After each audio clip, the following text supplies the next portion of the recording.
Today, myself, along with Danielle, Reed, and Abby, will be discussing Chapter 8 Crowdedness Why Scarcity of Space Matters. When we hear the word crowdedness, what comes to mind? To me, when I hear crowdedness, I think of dodging a swarm of people when I leave my 8 a.m. class to make it back to my car. It's always a headache, and usually when I hear the word crowdedness, it always brings an air of negative connotation. However, there's also good crowds. For instance, I love being part of the crowd during a Clemson football game or being part of a crowd during a rock concert. The generic definition of crowdness is filled with many or too many people or things. During this chapter, we're going to be discussing the silver lining in crowdness and the opportunity it creates for marketers and consumers alike.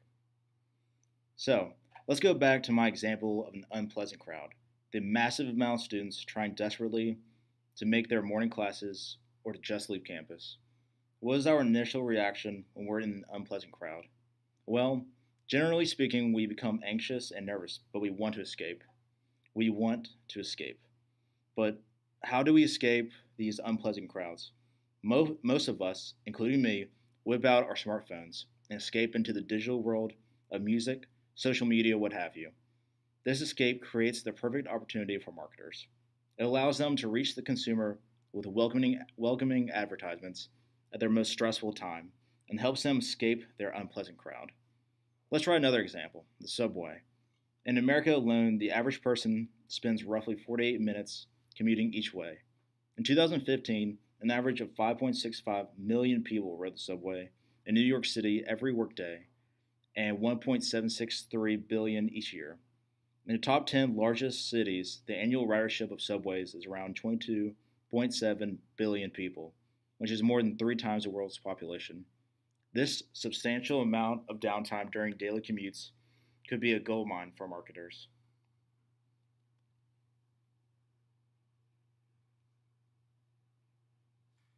Next up is the subsection Impact of Crowdedness on Mobile Purchases.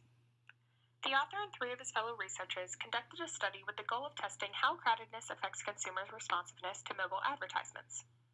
Their study took place in a major subway system in Asia, and they collaborated with one of the world's largest telecom providers in order to carry out the research.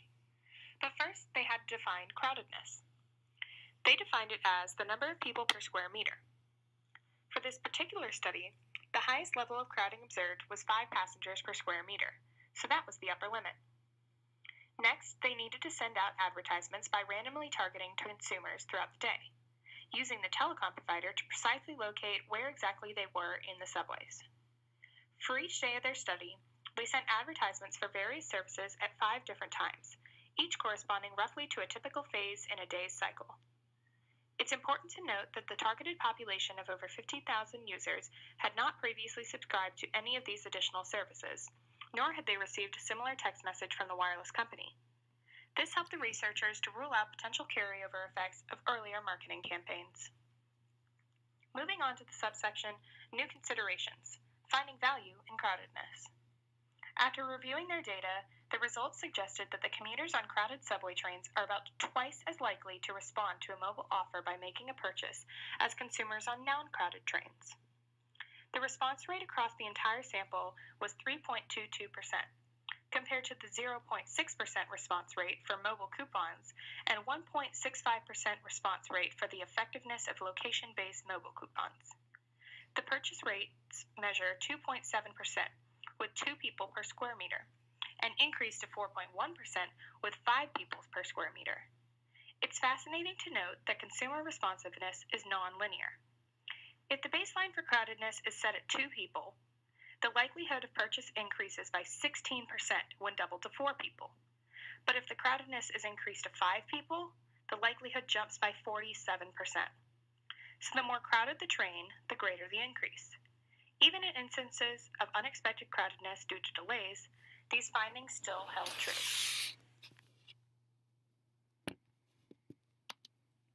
Explaining this behavior. Crowded spaces can often be associated with negative emotions such as anxiety and risk avoidance. However, it has been found that there is a positive aspect of crowding that is good for advertising. Because our personal space is invaded more, people turn inwards to filter out social and physical surroundings. This usually means they turn to their mobile phones, and it is proven that they also become more susceptible and more welcoming to mobile ads. This is because they spend more time trying to find a comfort zone and avoid eye contact or other interaction with strangers around them. Therefore, a crowd can be a positive for advertisements as it allows people to focus more on them. However, too much of a crowd can also be an issue because it keeps them from using a mobile phone at all. However, for the most part, a crowd and phone creates a new buying occasion.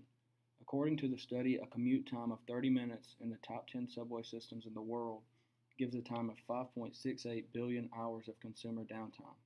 Google even went as far as to start providing free Wi-Fi services at several railway stations in India in order to bring in more opportunities for ad revenue. A study was later done with coupons to see how much commuting affected their participation. Much like it was predicted, participation went up for the commuters. Commuters and non-commuters coupon study. In any crowd, there are two types of people, going from home to work and vice versa.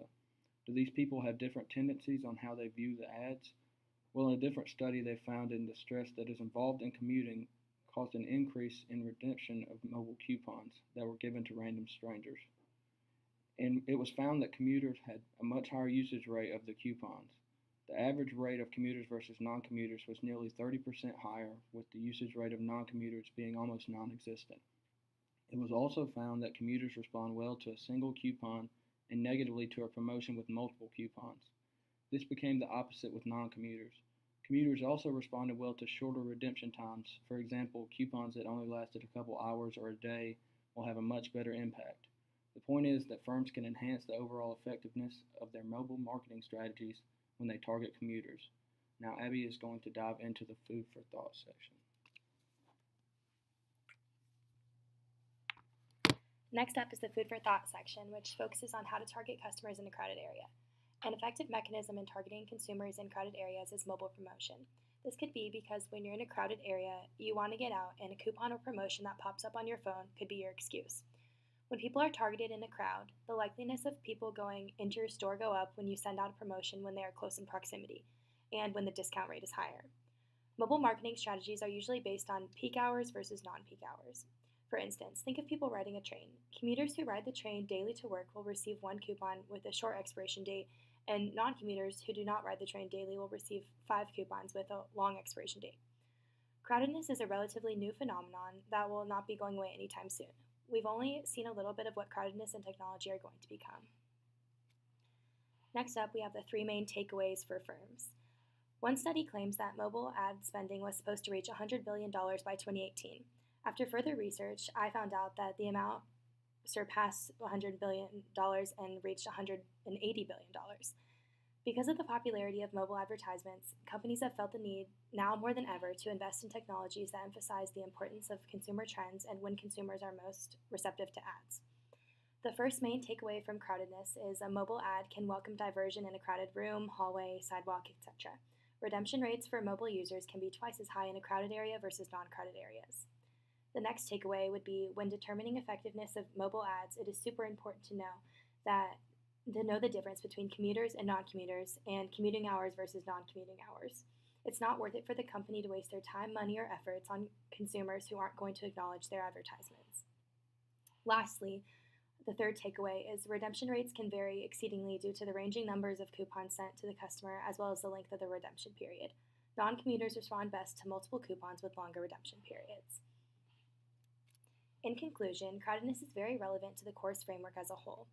Particularly, crowdedness creates immense opportunity through digital representation, such as advertisements on smartphones that target different types of consumers. Thank you for listening.